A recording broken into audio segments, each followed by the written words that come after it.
എല്ലാവരും പ്ലസ് ടുവിൻ്റെ റിസൾട്ടിന് ആകാംക്ഷയോടെ കാത്തിരിക്കുകയായിരിക്കും. അപ്പോൾ നിങ്ങൾക്ക് കിട്ടുന്ന മാർക്ക് ഷീറ്റ് എങ്ങനെയായിരിക്കുമെന്നും അതിലെ മാർക്കിൻ്റെ ഡീറ്റെയിൽസും അതുപോലെ പേഴ്സൻറ്റേജ് എങ്ങനെ നോക്കാമെന്നും അതുപോലെ തന്നെ മറ്റൊരു കാര്യം കൂടിയുണ്ട്. ഓരോ വിഷയത്തിൻ്റെയും പാസ് മാർക്ക് എങ്ങനെയാണ്, അതായത് എത്ര മാർക്ക് കിട്ടിയാൽ പാസ്സാകും തുടങ്ങിയ കാര്യങ്ങളൊക്കെയാണ് ഈ വീഡിയോയിൽ ഉൾപ്പെടുത്തിയിരിക്കുന്നത്. അപ്പോൾ വീഡിയോ സ്കിപ്പ് ചെയ്യാതെ മുഴുവനായിട്ടും കാണുക. അതുപോലെ ചാനൽ സബ്സ്ക്രൈബ് ചെയ്യാത്തവരുണ്ടെങ്കിൽ സബ്സ്ക്രൈബ് ചെയ്തതിന് ശേഷം വീഡിയോ കാണുക. പ്ലസ് ടു കൊമേഴ്സ് ഗ്രൂപ്പിൻ്റെ ഒരു മാർക്ക് ഷീറ്റാണ് ഇവിടെ കൊടുത്തിരിക്കുന്നത്. ആദ്യം കൊടുത്തിട്ടുള്ളത് CE മാർക്കും അതിനുശേഷം കൊടുത്തിട്ടുള്ളത് എക്സാമിന് നിങ്ങൾക്ക് കിട്ടിയ മാർക്കും അതിൻ്റെ ടോട്ടലുമാണ് ഇവിടെ കൊടുത്തിട്ടുള്ളത്.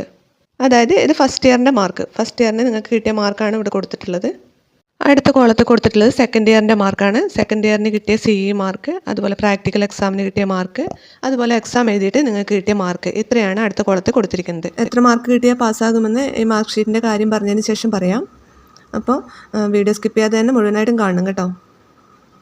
അടുത്ത കോളത്തിൽ സെക്കൻഡ് ഇയറിന് നിങ്ങൾക്ക് കിട്ടിയ ആകെ മാർക്ക്, അതായത് CE മാർക്കും അതുപോലെ പ്രാക്ടിക്കൽ എക്സാമിൻ്റെ മാർക്കും അതുപോലെ എക്സാമിന് എഴുതിയ മാർക്കും ഓരോ വിഷയത്തിൻ്റെയും കൂട്ടിയിട്ടുള്ള ടോട്ടലാണ് ഇവിടെ കൊടുത്തിട്ടുള്ളത്. അടുത്ത 3 കോളത്ത് കൊടുത്തിട്ടുള്ളത് ഫസ്റ്റ് ഇയറിനും സെക്കൻഡ് ഇയറിനും കിട്ടിയ CE മാർക്ക് ടോട്ടൽ ചെയ്തിട്ട് അതുപോലെ പ്രാക്ടിക്കൽ എക്സാമിൻ്റെ മാർക്ക് അതുപോലെ എക്സാമിന് എഴുതിയ മാർക്ക് 2 കൊല്ലത്തെയും എക്സാമിൻ്റെ മാർക്ക് ആഡ് ചെയ്തിട്ടാണ് ഇവിടെ കൊടുത്തിട്ടുള്ളത്.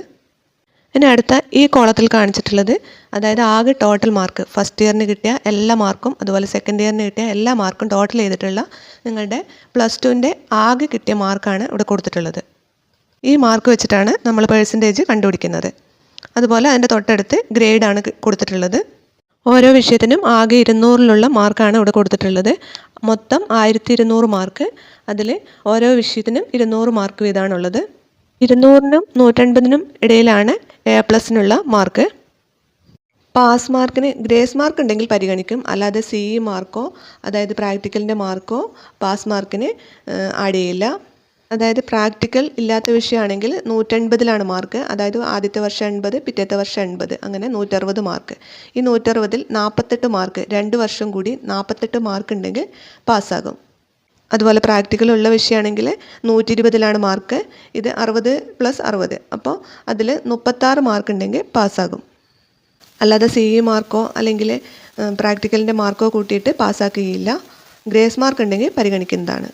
ഇനി നിങ്ങളുടെ മാർക്കിൻ്റെ പേഴ്സൻറ്റേജ്, അതായത് പ്ലസ് ടുവിനൊക്കെ എത്ര ശതമാനം മാർക്കുണ്ട് എന്നാണ് അഡ്മിഷൻ്റെ സമയത്തൊക്കെ നോക്കുക. അപ്പോൾ എത്ര ശതമാനം മാർക്ക് നിങ്ങൾക്ക് കിട്ടിയിട്ടുണ്ട് എന്ന് നോക്കാം. അതെങ്ങനെയാണ് കണ്ടുപിടിക്കുന്നതെന്ന് പറയാം. ഇവിടെ കൊടുത്തിട്ടുള്ള 2 വർഷത്തെയും ടോട്ടൽ മാർക്ക്, ഈ ഒരു മാർക്ക് മൊത്തം ആഡ് ചെയ്യുക. മാർക്ക് ലിസ്റ്റിലുള്ള മാർക്കാണ് ഇവിടെ എഴുതിയിട്ടുള്ളത്. ഇതിൻ്റെ ടോട്ടൽ കാണണം. ടോട്ടൽ കണ്ടതിന് ശേഷമാണ് പേഴ്സൻറ്റേജ് കാണേണ്ടത്. ഇതിൻ്റെ ടോട്ടൽ മാർക്ക് എന്ന് പറയുന്നത് 979 അതായത് ടോട്ടൽ മാർക്കിൻ്റെ പേഴ്സൻറ്റേജ് കാണാൻ വേണ്ടിയിട്ട് ഇവിടെ ആകെ കിട്ടിയിട്ടുള്ള മാർക്ക്, ആ കുട്ടിക്ക് കിട്ടിയിട്ടുള്ള മാർക്ക് 979 മൊത്തം മാർക്കിൻ്റെ ആകെ മാർക്ക് എന്ന് പറയുന്നത് 1200 1200-ൽ 979 മാർക്കാണ് കിട്ടിയിട്ടുള്ളത്. അപ്പോൾ പേഴ്സൻറ്റേജ് കാണാൻ 979 ഹരിക്കണം 1200 ഗുണിക്കണം 100. അപ്പോൾ ഇത് ചെയ്താൽ കിട്ടുന്നത് 81.58%. ഇത്രയും മാർക്കാണ് കിട്ടിയിട്ടുള്ളത്, 81.58%. ഇതുപോലെ നിങ്ങൾക്ക് കിട്ടിയ മാർക്കിൻ്റെ പേഴ്സൻറ്റേജും കണ്ടുപിടിക്കാം. അപ്പോൾ നിങ്ങൾക്ക് ഈ വീഡിയോ ഉപകാരപ്രദമായിട്ടുണ്ടെങ്കിൽ തീർച്ചയായും ലൈക്ക് ചെയ്യുക, ഷെയർ ചെയ്യുക, അതുപോലെ സബ്സ്ക്രൈബ് ചെയ്യുക.